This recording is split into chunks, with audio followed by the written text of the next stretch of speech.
사람의 행복과 불행에 큰 영향을 미치는 것이 만남의 축복입니다.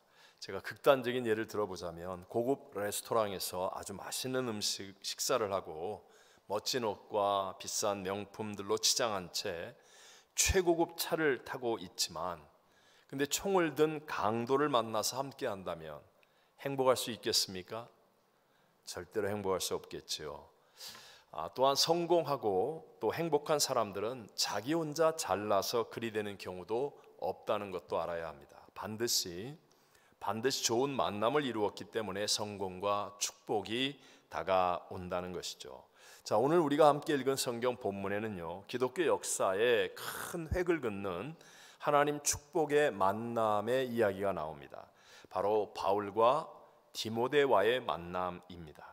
이 만남 이후에 유럽의 복음화가 이루어지는 문이 열려지고 훗날 역사학자 아놀드 토인비는 역사 연구라는 유명한 책에서 바울이 타고 간 배 한 척이 유럽의 역사를 바꾸었다라고 말할 정도로 엄청난 역사를 이루게 되어지지요. 자, 오늘 저는 하나님 축복의 만남은 어떻게 이루어지는가라는 제목을 가지고 바울과 디모데의 만남을 통해서 오늘 이 시대를 살아가고 있는 저와 여러분에게 주시는 세 가지 은혜를 함께 나누고자 합니다. 첫 번째, 포기하지 않는 믿음이어야 하나님 축복의 만남을 이룰 수 있습니다. 어떤 믿음이어야 한다고요? 포기하지 않는 믿음, 포기하지 않는 믿음.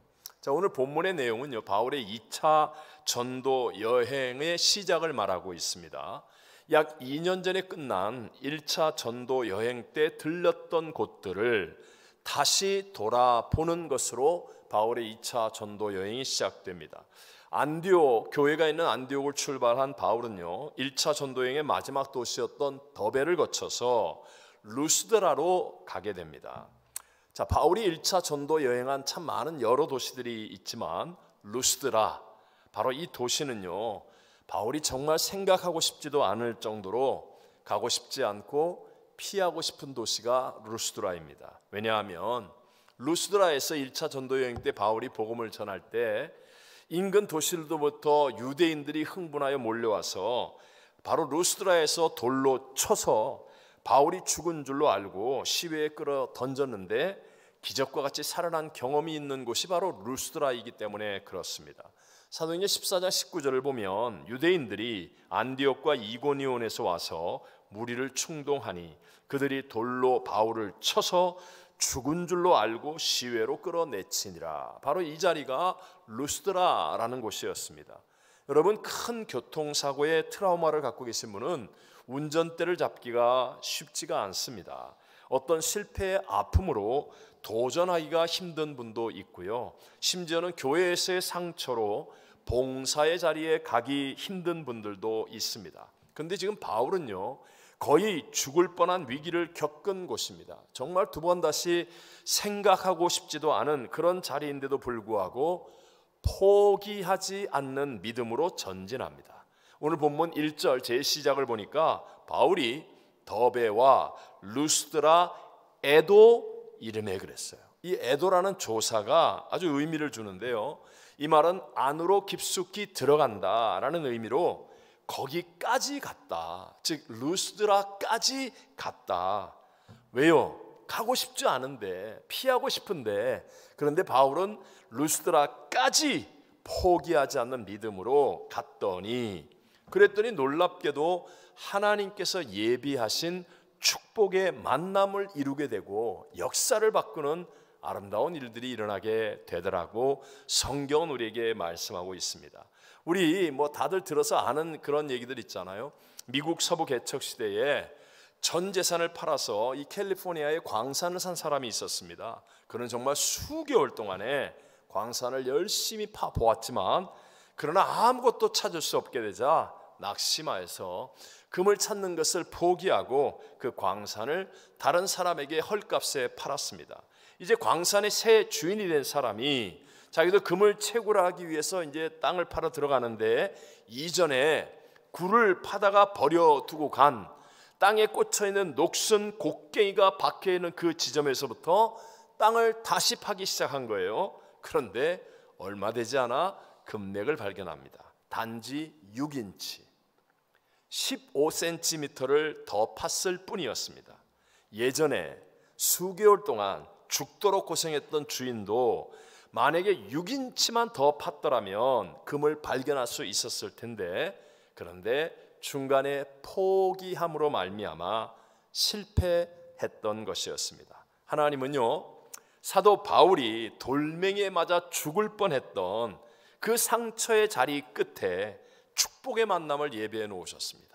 그래서 바울이 포기하지 않는 믿음으로 루스드라까지 갈 때 하나님이 예비한 축복의 만남을 통하여 놀라운 새 역사를 이루게 되었다는 것이죠. 자, 1절 후반절을 우리 같이 한번 읽어볼까요? 거기 디모데라 하는 제자가 있으니 그 어머니는 믿는 유대 여자요 아버지는 헬라인이라. 디모데를 향하여 제자라고 말하죠. 제자는 헬라어로 마데테스라는 말인데 마음까지 빼앗긴 사람으로 충성스러운 추종자를 의미합니다. 디모데는요, 바울을 만나기 이전에 이미 예수님을 향한 제자였다라고 성경은 말씀하고 있는 거예요. 자, 디모데는 어머니가 믿는 유대인이라고 성경은 말하죠. 아버지는 그냥 헬라인인데 아마도 일찍 별세한 것 같습니다. 그래서 디모데를 설명하는 성경들을 읽어보면 알 수 있는데요, 디모데후서 1장 5절에 보면 이는 내 속에 거짓이 없는 믿음이 있음을 생각함이라. 이 믿음은 내 외조모 로이스와 내 어머니 유니게 속에 있더니 내 속에도 있는 줄을 확신하노라. 디모데가 믿음을 가진 제자가 될 수 있었던 것은 이미 외조모 로이스, 외조모 할머니, 그 다음에 어머니, 할머니 로이스와 어머니 유니게로부터 이미 믿음을 전수받아서, 그래서 이렇게 제자가 이미 되어 있다라는 것을 성경은 말씀하지요. 자, 보십시오. 아마도 할머니와 어머니는요, 바울의 1차 전도 여행 때 바울이 루스드라에서 돌에 맞아서 죽게 된 것을 보았거나 알았던 분들입니다. 자, 여러분 한번 생각해 보세요. 바울이 복음을 전하다가 돌에 맞아 죽게 된 것을 루스드라에서 믿음 좋은 할머니와 어머니가 모를 수가 없잖아요. 로이스 유니게가 분명히 알고 있었는데, 그런데도 귀한 손자, 또 귀한 자식에게 이런 복음을 믿어 제자가 되게 하는 것, 쉬운 일이겠습니까? 어려운 일이겠습니까? 어려운 일이라는 거예요. 우리 교회는 이런 분이 없겠지만 요즘 할머니와 어머니들 같으면 예수 믿으면 돌에 맞아 죽는데 네가 예수를 믿겠다고? 얘가 미쳤나? 아니면 예수 믿는다고 너 그렇게 고생해? 가지마, 교회 가지마, 믿지마, 이렇게 말할 수도 있는데, 그런데 디모데의 할머니 로이스, 어머니 유니게는요, 너 돌에 맞아 죽더라도 예수님을 믿어야만 해. 그런 믿음이니까 2절에 계속해서 뭐라고 그래요? 디모데는 루스드라와 이고니오에 있는 형제들에게 무엇을 받는 자니? 칭찬을 받는 자니. 이 말은 유능하다는 말이고 이미 검증받은 믿음의 제자가 되어 있다라는 말입니다. 이렇게 하나님께서 이미 예비한 디모데와의 축복의 만남이 이루어진 것은 바로 바울의 포기하지 않는 믿음 때문이었습니다. 여러분, 저와 여러분에게도 만남의 축복이 있죠. 우리의 삶의 최고의 만남의 축복은 무엇이겠습니까? 그것은 다시 오실 예수님을 만나는 것 아니겠습니까? 여러분, 오늘 저녁에 좋은 약속이 있다고 하면 약속을 기다리는 것이 당연하죠. 그런데 성경에 가장 많은 약속, 가장 중요한 약속은 예수님이 다시 온다는 것입니다. 예수님께서도 천국을 예비하고 나 있는 곳에 너희도 있게 하려 내가 너희를 다시 내게로 부르기 위해 오리라. 끊임없이 성경은 가장 많이 우리를 만나기 위해 다시 오신다라고 말씀합니다. 저는요, 이 설교 준비하다가 마라나타, 다시 오실 예수님에 대한 찬양이 끊임없이 생각났어요. 제가 이 찬양을 부를 때면 언제나 눈물이 막 나는데, 어제도 막 그냥 조금 부르다가 눈물이 얼마나 나는지. 우리 주님 다시 오실 길을 만들자, 십자가를 들고 땅 끝까지 우린 가리라. 우리 주님 하늘 영광 온 땅 덮을 때 우린 땅 끝에서 주를 맞으리 마라나타. 여러분, 땅 끝까지 중간에 포기하지 말고 never give up, never, never, 절대로 포기하지 말고 우리 주님 만날 때까지 전진하는 믿음들 다 되시기를 주의 이름으로 축복합니다. 두 번째, 하나님 축복의 만남이 이루어지기 위해서는요, 본질을 먼저 확실히 지키고, 무엇을요? 본질을 먼저 확실히 지키고, 나머지는 유연성과 수용적인 태도를 가져야 하는 겁니다. 이것이 오늘 성경이 우리에게 주는 메시지이기도 하죠. 본문의 바로 앞장 사도행전 15장에서 유대교의 율법주의의 영향을 받은 사람들이 이제 복음이 전파되며 예수를 믿게 된 이방인들을 향하여서 너희가 모세의 법대로 할례를 받지 아니하면 능히 구원을 받지 못하리라, 이렇게 가르치는 일들이 일어났어요. 그래서 예루살렘의 공의회 아주 크고 중요한 회의로 모여서 많은 변론을 하게 된 거예요. 사도 바울도 안디옥에서부터 예루살렘까지 가서 구원을 받는 데에는 할례가 필요한 것이 아니다, 오직 예수 그리스도를 믿는 믿음, 하나님의 은혜로 구원을 받는 것이다 라고 앞장서서 변론을 하지요. 그리고 그렇게 결론을 이끌어냅니다. 지금 바울이 2차 전도 여행을 하는 목적 중에 하나도 할례에 대한 예루살렘 그 공회의 이 회의 결과, 할례라는 율법을 행함으로 구원을 받는 것이 아니라 오직 예수님을 믿음으로만 구원을 받는 것이라는 그 결정을 1차 전도 여행을 했던 그 교회와 성도들에게 전해주기 위해서 지금 이 2차 전도 여행을 하게 된 목적 중에 하나라는 거예요. 자, 4절 말씀을 보면 여러 성으로 다녀갈 때에 예루살렘에 있는 사도와 장로들이 작정한 규례를, 바로 이 규례를 얘기합니다. 앞장에 나와 있는 그 회의로부터 결정된 규례를 오직 믿음으로만 구원받는다, 할례나 율법으로 구원받는 게 아니다 라는 것을 그들에게 주어 지키게 하니, 이렇게 말하고 있어요. 그런데 놀랍게도 성경을 보니까 좀 헷갈리게 바울은요, 디모데에게 할례를 행합니다. 자, 3절 말씀을 다 같이 읽어봅시다.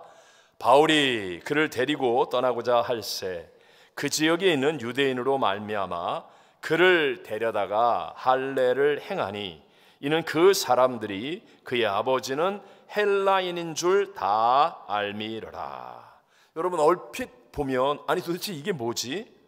아니 바로 앞장에서는 할례 그거 구원하고 상관없다고 그렇게 싸우다가, 아니 그 다음 장에 와서 자기가 이 디모데에게 할례를 주는, 이건 뭐야? 뭔가 황당한 느낌마저 듭니다. 하지만 여러분 똑바로 잘 보셔야 돼요.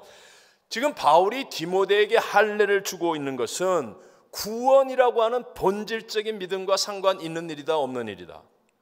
상관없는 일이에요. 디모데는 예수 그리스도를 믿음으로 구원받은 하나님의 자녀예요. 지금 그것 때문에 율법을 지키거나 할례를 행하는 게 아니라는 겁니다. 그게 아니고 단지 디모데가 앞으로 유대인들에게도 복음을 전해야 되는데 아버지가 헬라인이니까 유대인들에게 가까이 갈 수 없는 문화적인 장벽이 있는 겁니다. 사역에 불편함이 있는 거예요. 그러니까 할례 그거 아무것도 아니야, 구원하고 상관없어, 받아도 되고 안 받아도 돼. 근데 네가 앞으로 사역하려면 차라리 받는 게 낫겠다. 넌 유대인이기도 하지만 아버지가 헬라인이니까 유대인들에게 복음을 전하는데 너 장애물이 돼. 그러니까 받아. 무슨 말씀인지 이해하십니까?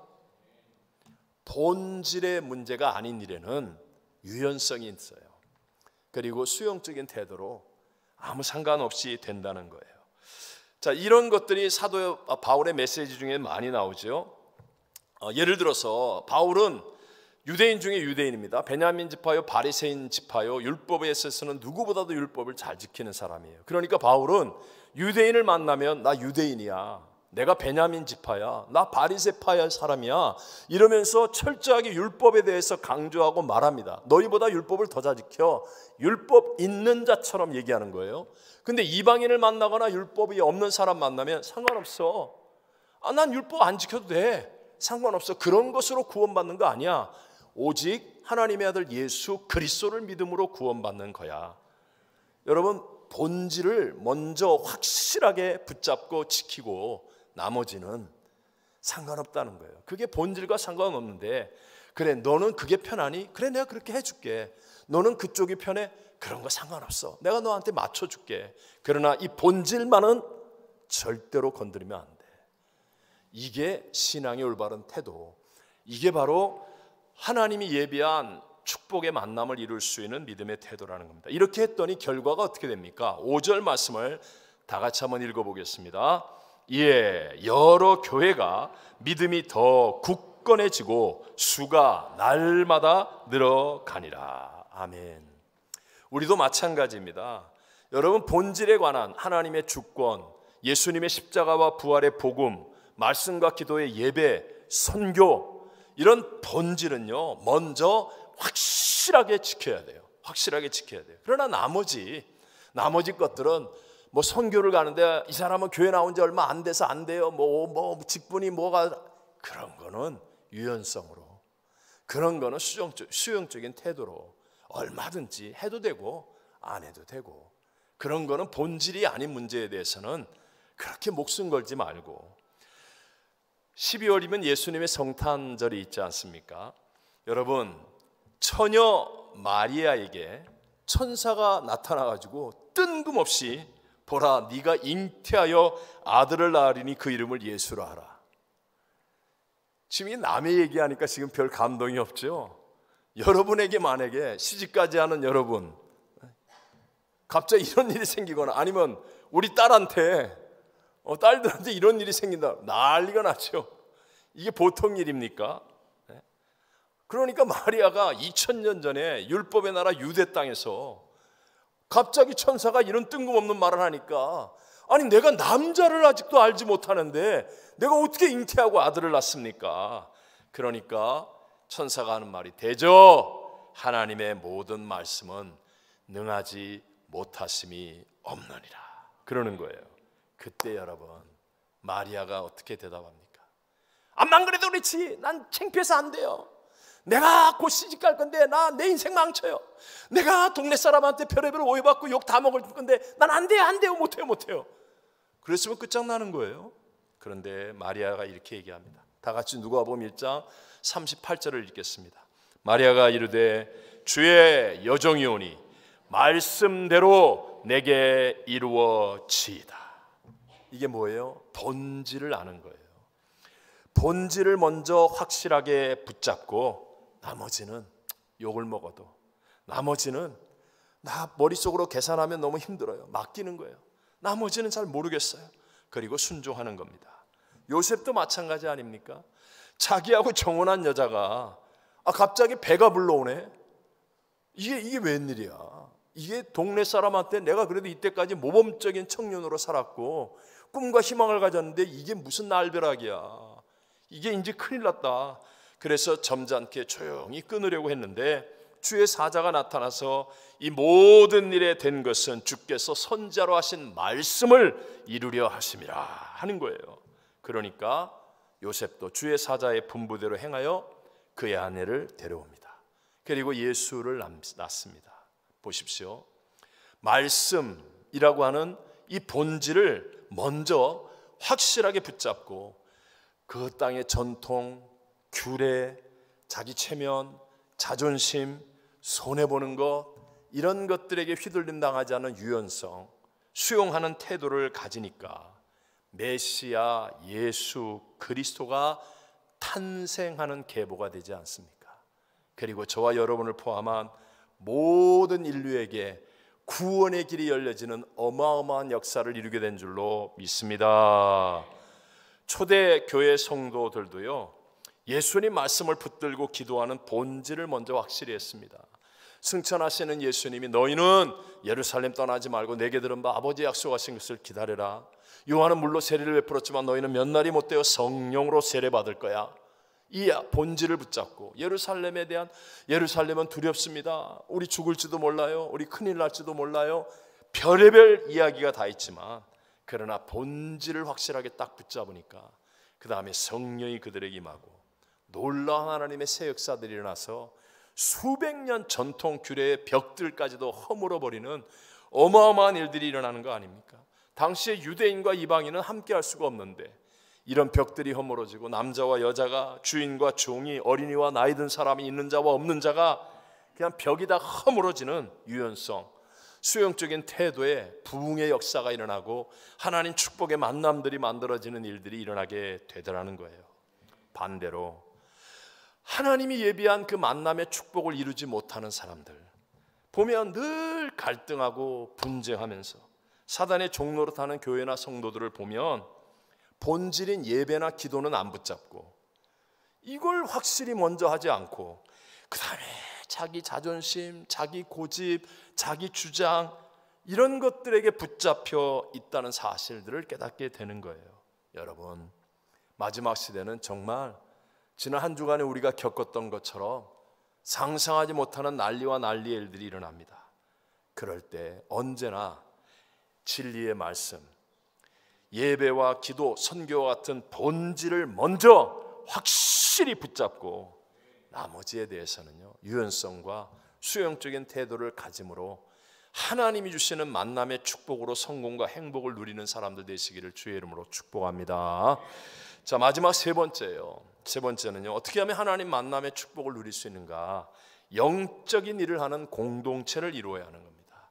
자, 어떤 일을 하는? 영적인 일, 영적인 일을 하는 공동체를 이루는 거예요. 자, 오늘 본문 6절과 7절을 같이 한번 읽어보겠습니다.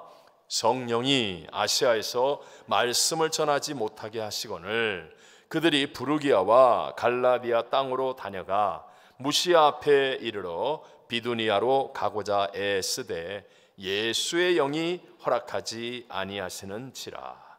지금 사도 바울의 모습을 보면 뭔가 전진해야 되는데 일이 잘 안 풀리고 막히는 것을 우리가 느낍니다. 오늘날의 튀르키예 갈라디아 지방 북쪽의 흑해 연안에 있는 아시아 쪽으로 가려고 하는데 성령, 예수의 영이 가로막는다. 자, 1차 전도 여행 때는 계획한 대로 다 됐습니다. 근데 2차 전도 여행은 이제 새로운 지역으로 가려고 시작하는 판인데 그런데 일일이 다 막히는 것 같아요. 이렇게 되면 어떻게 되죠? 뭔가 헷갈리죠. 이게 성령이 막는 건지 사탄이 막는 건지 어떻게 압니까? 낙심하고 또 포기하고 싶은 생각도 들겠죠.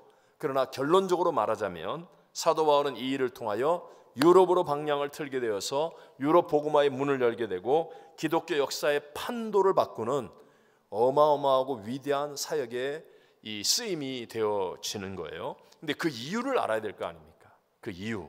우리들도 사실 이게 어떻게 하는 게 맞지? 헷갈릴 때가 많거든요.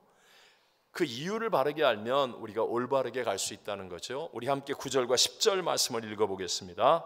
밤에 환상이 바울에게 보이니 마게도냐 사람 하나가 서서 그에게 청하여 이르되 마게도냐로 건너와서 우리를 도우라 하거늘 바울이 그 환상을 보았을 때 우리가 곧 마게도냐로 떠나기를 힘쓰니 이는 하나님이 저 사람들에게 복음을 전하라고 우리를 부르신 줄로 인정함이러라. 아멘. 지금 막 길이 막히고 또 엉뚱한 환상을 보고 그럴 때 이게 도대체 어느 게 맞는 거지 막 이러고 있는 상황 속에서 그들은 결정을 내립니다. 결정을 낼 때 마지막 단어가 우리를 부르신 줄로 인정함이러라 이렇게 얘기해요. 여기서 인정했다는 헬라어가 숨비바조라고 얘기해요. 숨비바조. 숨이라는 합하다라는 단어와 비바조, 힘을 가하고 묶고 결박한다라는 말이 합친 단어인데 영어로 얘기하면 join together라고 말할 수 있습니다. 자, 여러분 보세요. 환상을 본 건 누구예요? 환상을 본 건 누구예요? 네? 환상을 본 건 아브라함이 봤나? 바울이 봤잖아요. 환상을 본 건 바울인데 놀랍게도 해석은 모두가 마음을 합하여 우리를 부르신 줄로 join together, 모두가 한 마음이 되어서 결정하게 되더라. 그러니까 이 결정이 올바른 결정이 되어지고 위대한 새 역사를 만드는 결정이 된다. 우리가 누굽니까? 바울과 실라죠. 또 디모데가 합세했죠. 사도행전을 쓴 누가를 포함하고 있습니다. 즉 우리라고 하는 공동체 속에서 하나님의 뜻인지 아닌지를 분별하고 이루어가게 하시는 것이 성경의 메시지라는 겁니다. 이것이 올바르고 복된 신앙의 모습이고, 여러분 이와 같은 영적인 일, 즉 헷갈리는 일이 있고 어려운 일이 있을 때 극복하고 바른 길을 갈 수 있는 길이 뭐냐? 믿음의 공동체예요. 믿음의 공동체가 중요하다라는 사실을 깨달아야 합니다. 자, 모든 인간은 다 불완전한 존재입니다. 맞죠, 여러분? 기분 나빠요? 우리 모두가 다 불완전한 존재입니다. 의인은 없나니 하나도 없다 그랬습니다. 사실 여러분이 목사를 멀리서 보니까 강단 위에 저렇게 있으니까 괜찮은 것 같다, 뭐 그것도 인정 안 하는 사람이 있네. 네. 뭐 이렇게 좋게 보일지 모르지만 가까이서 봐요. 다 그놈이에요. 약함이 있고 부족함이 있고 허물도 있고 다 똑같아요. 그러니까 여러분 보세요. 나를 중심으로, 나 약할 때 누가 나를 도와줄까? 나 힘들 때 누가 나를 어떻게 채워줄까? 이렇게 하면요, 가정이든 직장이든 어디든 도움도 못 받고 채움도 없고 자기의 이기심으로 말미암아 미워하고 갈등하며 문제 속에 살아갈 수밖에 없는 거예요. 이 말이 무슨 말이죠? 다 연약하고 약한데 내가 사람에게 도와달라, 채워달라 하는 게 한계가 있단 말이에요. 이렇게 해서는 안 된다는 거예요. 도울림이 없는 인생과 방백을 의지하지 말고 우리를 끝까지 함께하며 도와줄 수 있고 우리의 어떤 것도 채워줄 수 있고 해결할 수 있는 하나님과 연결되어 하나님과 함께하는 것이 승리의 길인 줄로 믿습니다. 그래서 여러분, 우리가 이렇게 교회로 모여서 아무리 재미있고 신나는 일을 한다 할지라도 하나님이 없는 일은요, 시간이 지나면 허무해집니다. 허무해져요.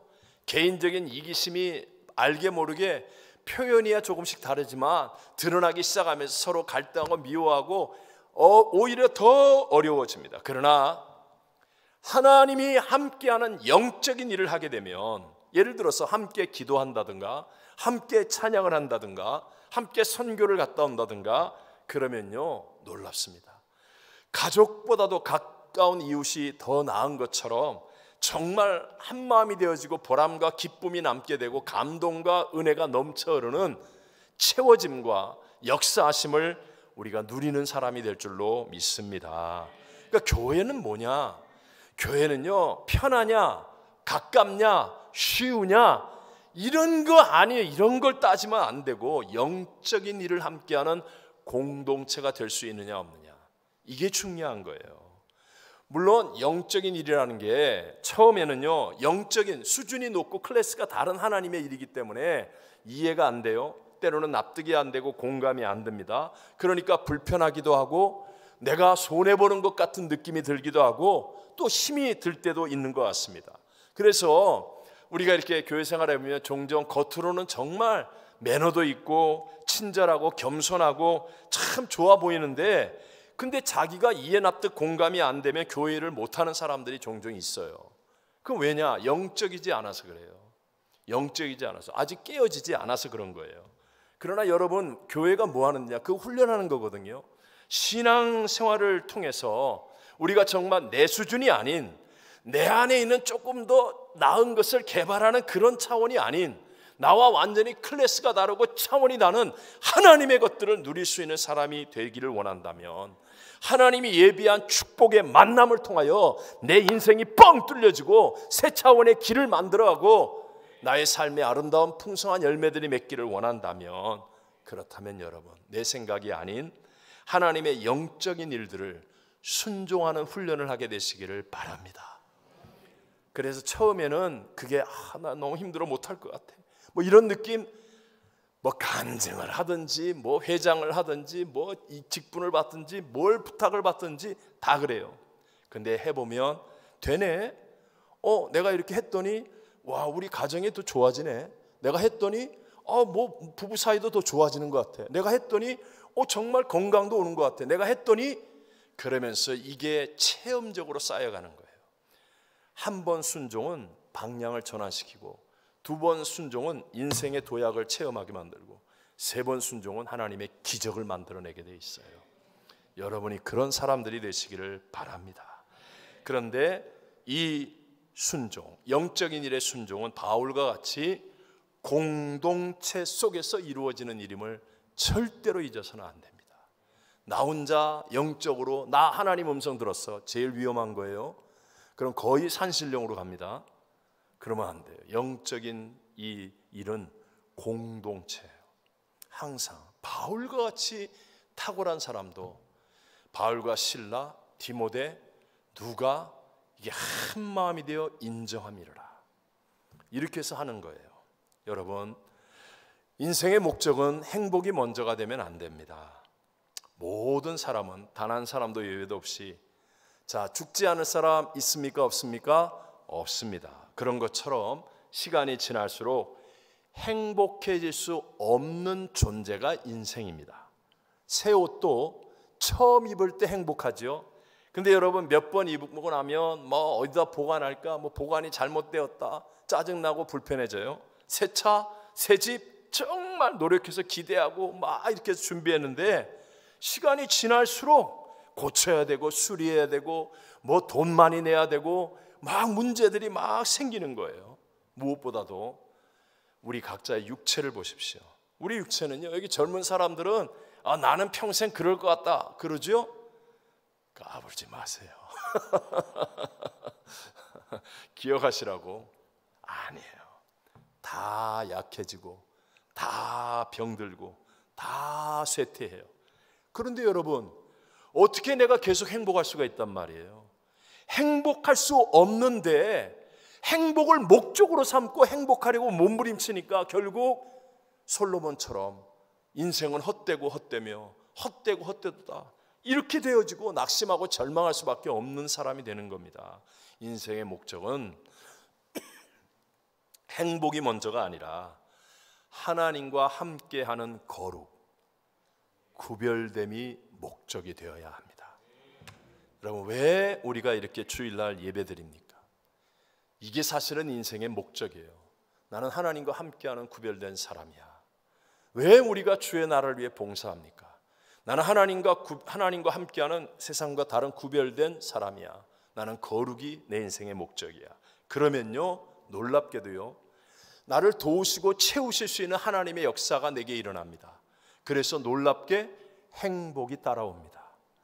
내가 자식 문제를 해결하려고 발버둥을 치는데 한계가 있어 안 되니까 짜증나고 미워지고 인생이 헛되고, 그런데 먼저 하나님과 함께하는 구별됨, 거룩을 목적으로 삼고 하나님을 예배하고 하나님께 맡겨드리고 하나님과 함께하니까 되는 거예요. 내 힘으로 안 되던 것이 하나님이 도와주시고 하나님이 역사하시고 하나님의 채워주심 속에 되는 거예요. 그러니까 행복이 따라오게 되는 거예요. 내가 먼저 행복을 찾겠다고 여러분 행복을 위해서 교회 안 나오고 운동 가고 여행 가고 맛집 찾아가고 행복해질까요? 한두 번은 행복한 줄 알아요. 맛집도 계속 가보세요. 나도 어느 집 맛있다고 그랬더니 계속 거기만 가. 정말 난 너무 힘들어요. 정말 내 그 집 얘기는 안 해. 너무 힘들어. 행복을 쫓아가면 인생은 행복해지지 않습니다. 제가 그냥 짧게 설명하기 위해, 제가 최근에 이제 유명한 관광지가 뭐 많은 나라 뉴질랜드를 갔다 오지 않았습니까? 근데 제가 세미나 집회하느라고 그냥 공항, 호텔, 교회 그거밖에는 가보지를 못했어요. 그런데 제가 정직하게 고백하는 거예요. 오세아니아 총회 선교사님들을 돕고 영적인 일들을 하고 나니까 내가 관광지 하나도 못 가봤지만 내 안에 가치와 보람이 가득해요. 감사하다는 이야기, 또 변화됐다는 이야기, 은혜의 메시지를 함께 나누면서요, 그 안에 기쁨이 넘쳐나는 거예요. 행복할까요? 안 할까요? 행복합니다. 관광지 1000군데를 갔다 온 것보다 더 행복합니다. 제가 확실하게 말씀드립니다. 여러분, 하나님과 함께하는 거룩이 목적이 돼야 돼요. 먼저 구별된 삶, 영적인 일을 하는 사람이 되어지면, 그러면 여러분의 삶에 하나님의 도우심, 하나님의 채워주심, 우리의 수준과 차원을 뛰어넘는 수천 수억만 가지의 방법으로 역사하시는 하나님의 역사하심을 통하여 행복한 삶을 살아가는 사람이 될 줄로 믿습니다. 이번 주간에 믿음의 선포 마지막 훈련이 우리 박찬호 목사님이 길게 얘기했잖아요. 좀 길죠? 해본 사람은 알 텐데 어쨌든 영혼이 잘된 같이 범사에 잘되고 강건하게 되는 여러분 그런 사람이 되셔야 합니다. 그러려면 나의 우선순위가 나의 행복이 되면 안 돼요. 하나님이 행복하지 말라고 얘기하는 거 아니에요. 근데 여러분 내가 행복을 쫓아가면 행복이 안 되는 걸 어떻게 해? 그게 우선순위가 아니고 나의 우선순위는 거룩, 하나님과 함께하는 구별됨. 그러면 여러분의 삶 속에 도우심과 채워주심이 넘쳐 흘러서 행복 따라오는 승리자가 되어질 줄로 믿습니다. 오늘 저희 교회는 이 예배 후에 2025년을 위한 정기공동회를 통해서 부서와 기관들에서 새로운 많은 만남들을 아마 이루게 되지 않겠습니까? 그럴 때 우리의 만남이 바울과 디모데처럼 하나님 축복의 만남이 되어야 한다는 거예요. 바울과 디모데의 만남이 아무것도 아닌 것 같지만 하나님 축복의 만남이 되니까 이 만남이 유럽을 바꾸고 이 만남이 기독교를 바꾸고 이 만남이 하나님의 역사를 바꾸는 거예요. 우리의 만남도 하나님 안에서의 축복의 만남이 되면 지금 우리가 만나는 만남이 아무것도 아닌 것 같지만 우리 자손 가운데 정말 위대한 조용기 목사님 같은 인물도 나올 것이고 우리 교회를 통하여 이 LA가 바뀌고 캘리포니아 바뀌고 미국이 바뀌고 세계 선교가 바뀌는 위대한 역사도 일어날 수 있을 줄로 믿습니다. 그러기 위해 여러분 포기하지 않는 믿음을 배우셔야 합니다. 그리고 본질을 먼저 확실하게 붙잡고 지키는 거예요. 나머지는 유연성 있게 수용적인 태도를 가지고 사는 겁니다. 어떤 순간에도 영적인 일을 해야 됩니다. 하나님이 함께할 수 있는 거룩, 구별됨으로 영적인 일을 함께하는 공동체를 이루면 하나님이 예비하신 축복의 만남을 이루어 새 역사의 주인공들이 다 될 줄로 믿습니다. 우리